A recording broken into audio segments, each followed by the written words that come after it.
Alright guys, I want to welcome you back to another Toyota Avalon review. This is going to be a shorter video because I'm just going to show this car at how it looks at night. But if you are curious, I did do a thorough review of this car in my previous video, and I will leave that video linked in the description. I'll probably have it pop down, but it also is my first video, so you can just check that out. I think this car looks absolutely phenomenal at nighttime. Like, I mean, look at these tail lights, guys. These tail lights are just beautiful. It's absolutely amazing.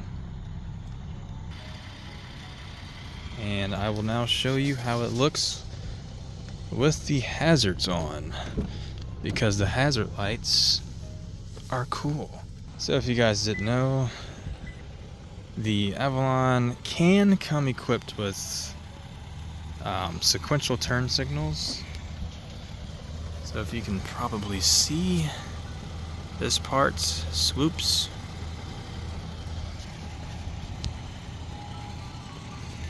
Very nice vehicle.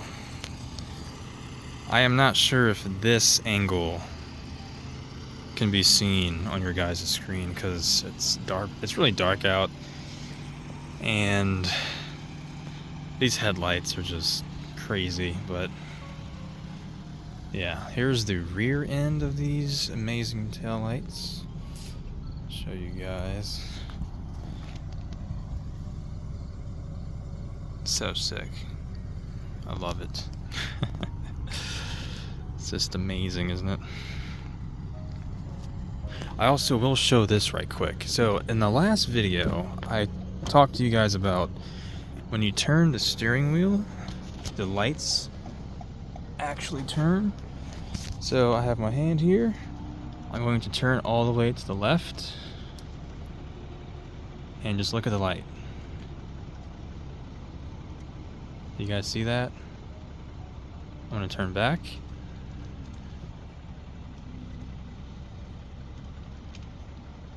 And the light's now gone. If you look over here and turn left, you see the light kind of going away. Thought that was pretty cool how that works. Here's the interior of the Avalon. We have a lot of what do they call it? Mood lights, that's the word, I forgot. So we have some lights behind the door handle and the door pocket. Obviously all the illuminated buttons, the gauge cluster, which looks cool. We have the center stack, parking brake, all the lights. We have cup holder lights as well.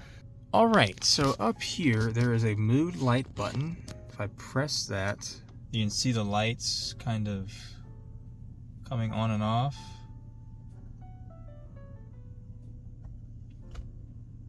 There we go.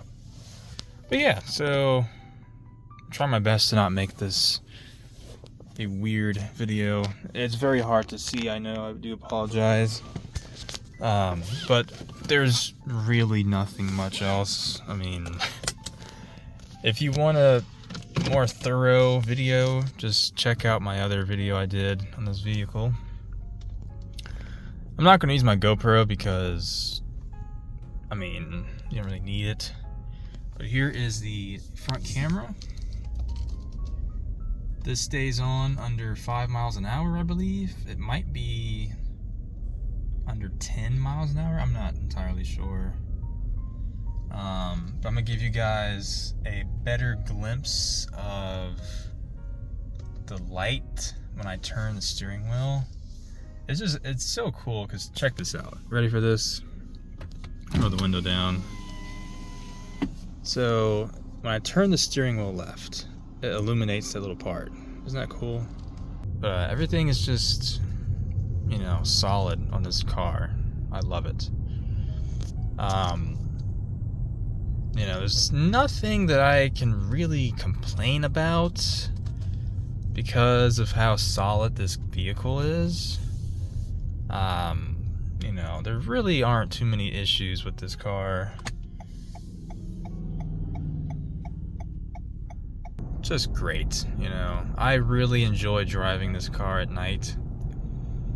It's a very soothing experience.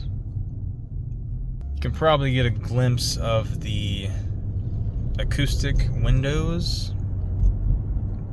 It's pretty quiet out.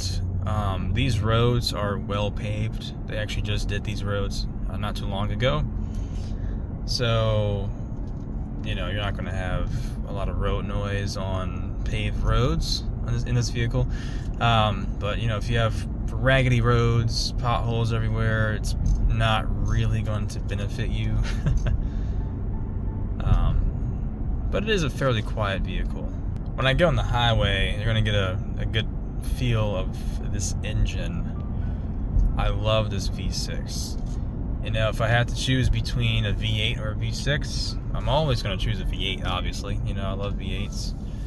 But, you know, this V6 in this vehicle is great. That 2GR FKS V6, that 3.5 liter V6, is amazing. Also, is that a Scooby-Doo car? Oh my, yo. It's the Mystery Machine, guys. What the heck? It's literally the Mystery Machine. Let's zoom in on that. That's hilarious. The 2GR FKS 3.5 liter V6. Great engine. You know, it's powerful. It makes 301 horsepower. You know, if you were to compare that to, let's say, a previous generation Honda Accord, spoiler alert, the Honda will beat this car in a race because those turbos are insane. Technically, the engine in that vehicle makes less horsepower, but it's still a faster vehicle compared to this, which is hilarious in my opinion. You know, I'm all about the Toyota superiority, but sometimes Honda just wins, you know. And that's not to say that Honda is a bad car manufacturer or anything. I actually really like Hondas. Alright, we're on the highway here. I'm gonna floor it here. I'm gonna kind of calm down a bit so I can rev this thing up. Alright, here we go. Ready? Listen to this engine.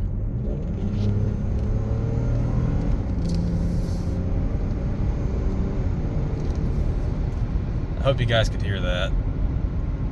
I did my best to, I'm not sure. But it sounds good. It's a good sounding V6. I enjoy it. You know, it's a really good engine. I can't complain, you know. I'm gonna put this thing on cruise control. 2019 Toyota Avalon is a great sedan. You know, it's a full-size sedan. It's longer than a Camry, you know, it's a full-size. But I feel like if you were to compare this to a Camry in terms of back seat space, they would be very similar. Most of the interior space goes to the trunk. I have no idea, guys. It really doesn't seem that much of a difference in terms of leg room for the rear passengers. Highly encourage you guys pick one of these up if you are in the market. You know, if you have to choose between a Honda Accord or a Camry, choose neither. Get an Avalon, alright? Get one of these babies. You can't go wrong with this thing, okay? You still get that amazing V6. If you were to get the new Camry, like the one that just came out, there's no V6 option, you know? So, you have that to contend with. If you want a V6, you either get the last generation Camry. I think you can get the V6 in an XSE and an XLE maybe, but you can get it standard in the TRD Camry. But you get the V6 in every single trim for the Avalon, except the hybrids, of course. If you get a hybrid, you're not getting a V6, you're getting a 4-cylinder. But I had stated this in my other video. You know, if I didn't want the amazing 360 camera and the ventilated seats and maybe the sunroof. I think a sunroof is standard in the Avalon. And the heated rear seats as well. I would have gotten a TRD Avalon because those things are sick. The TRD Avalon is by far the coolest sedan Toyota makes, in my honest opinion. You know, you can even say the GR Supra, the GR Corolla, and even the GR Yaris, which I don't even think is sold in the States, are better. But sure, in terms of speed, yeah, I guess they're better. You know, the GR Corolla makes 300 horsepower in a 4-cylinder. Heck, I think it's probably a 3-cylinder. I'm not even sure exactly what it is.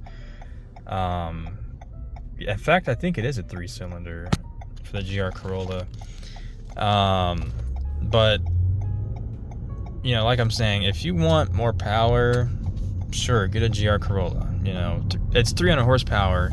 This car makes 301 horsepower, but obviously the Corolla is a lot smaller, more lightweight vehicle. So you're really taking advantage of that power, you know. You know, if this car weighed like 5,000 pounds, 300 horsepower is not going to do a lot, you know. It's not going to really help it out. You probably need at least 400 to 500 horsepower for a 5,000 pound sedan. Take the LS, for example.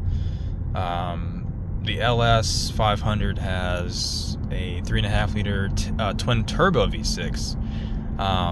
Same V6 they put in the Tundras. I think it's a 3.4 liter V6 or something like that. But you know, that thing weighs close to 5,000 pounds, and you know, that engine makes like 400 something horsepower. So I mean, you have that to contend with. But you know, like I said, this V6 is reliable, it's powerful enough, and you can't really go wrong with this car unless you don't like sedans. Which I did say in my last video, I am personally not a big fan of sedans. I don't really care for sedans. I explained why I bought this car in the first place. I do want to sell this car eventually. I want to get rid of this. I want to get a second-gen Tundra. I would even, I don't know, I would probably get a Tacoma, but I think they're too small, and I'm a tall guy. I don't really care for Tacomas. They're nice pickup trucks. They're great mid-size pickup trucks. But in my honest opinion, the Tundra is just better in every way. You get that ultra-reliable V8. You know, you have a monstrous, cavernous back seat. The bed is fine. 5.5 foot bed is perfectly fine. You can get a sunroof. You can get ventilated seats. And the trim I want is a 1794. But, you know, and on top of that, you get that roll down rear glass, which is just epic. But yeah, I hope you guys enjoyed this video. I will see you all in the next one, and I will be reviewing this vehicle right here, my Sequoia. But yeah, I'll catch you all later. Peace out.